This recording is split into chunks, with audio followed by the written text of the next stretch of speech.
దాదాపు ఒక సంవత్సరం 5 మాసాల తర్వాత అరసవెల్లి సూర్య భగవాన్ని దర్శించుకునే భాగ్యం కలిగింది. చాలాసార్లు ఈ ప్రాంగణానికి వచ్చినా సరే మా మదర్ చనిపోవడం వల్ల ఒక సంవత్సరం దేవాలయంలోకి వెళ్ళడానికి అవకాశం లేకపోవడం వల్ల దర్శనం చేసుకోలేదు. ఈరోజు దర్శనం చేసుకున్నాం. చాలా ఆనందంగా ఉంది. మీ అందరికీ తెలుసు, అరసవెల్లి సూర్య భగవానుడు ఒక శ్రీకాకుళం జిల్లాకే కాదు, ఆంధ్ర రాష్ట్రానికే కాదు, దేశంలో అతి తక్కువ దేవాలయాలు ఉన్నాయి. అందులో సూర్య భగవానుడి దేవాలయం ఒకటి. అందులో మన శ్రీకాకుళం జిల్లాలో ఉండడం మనందరూ అదృష్టంగా భావిస్తున్నాం.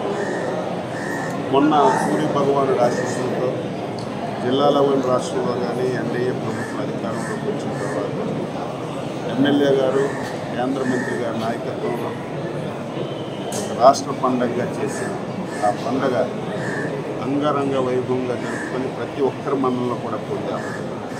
అయితే ఈ డెవలప్మెంట్ విషయంలో ఫాలో అప్ లేకపోవడం వల్ల కొంచెం నేను కూడా అన్సాటిస్ఫాక్టరీగా ఉన్నాను. మనం డెవలప్మెంట్ స్పీడ్గా స్టార్ట్ చేసాం.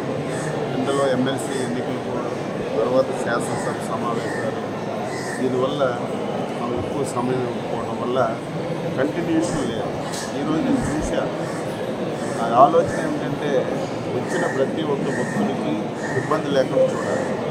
ఆ రోజు మనం దేవాలయం ఎన్ని సంవత్సరాలైనా దేవాలయం కనిపించడం లేదని ఆ రోజు వేసినటువంటి టెంపరీ సెట్స్ అన్ని తీసేసాము. ఇప్పుడు ఎండలు చాలా ఎక్కువ ఉన్నాయి. భక్తులు వచ్చి ఎండలో నిల్చుంటే అది మంచి విధానం కాదు.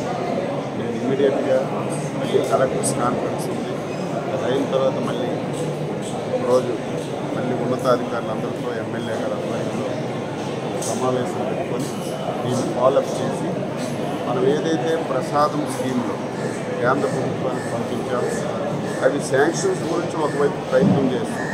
ఇక్కడ తాత్కాలికంగా వచ్చిన భక్తులకు ఇబ్బంది లేకుండా నీడ సౌకర్యం కానీ, టాయిలెట్ సౌకర్యం కానీ, మంచినీరు సౌకర్యం కానీ కల్పించే బాధ్యత ఉంది.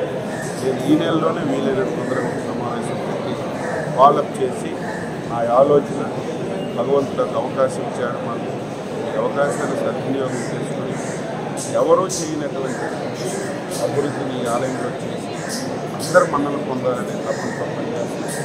ఈ మధ్యకాలంలో ఇక్కడ కూడా చూశాం, చిన్న చిన్న తప్పులు జరిగినట్టు పత్రికల్లో కూడా చదివాను. దాన్ని కూడా నేను పూర్తిగా విషయం అంతా తెలుసుకున్నాను. సమావేశంలో కూడా అధికారులు తీసుకుని ఎవరు తప్పు చేసినా సరే స్ట్రీమ్ చేయవలసినటువంటి బాధ్యత తప్పనిసరిగా చేస్తామని తెలియజేస్తూ సూర్య భగవాన్ ఆశీస్సులు పేదరికి పోవాలి.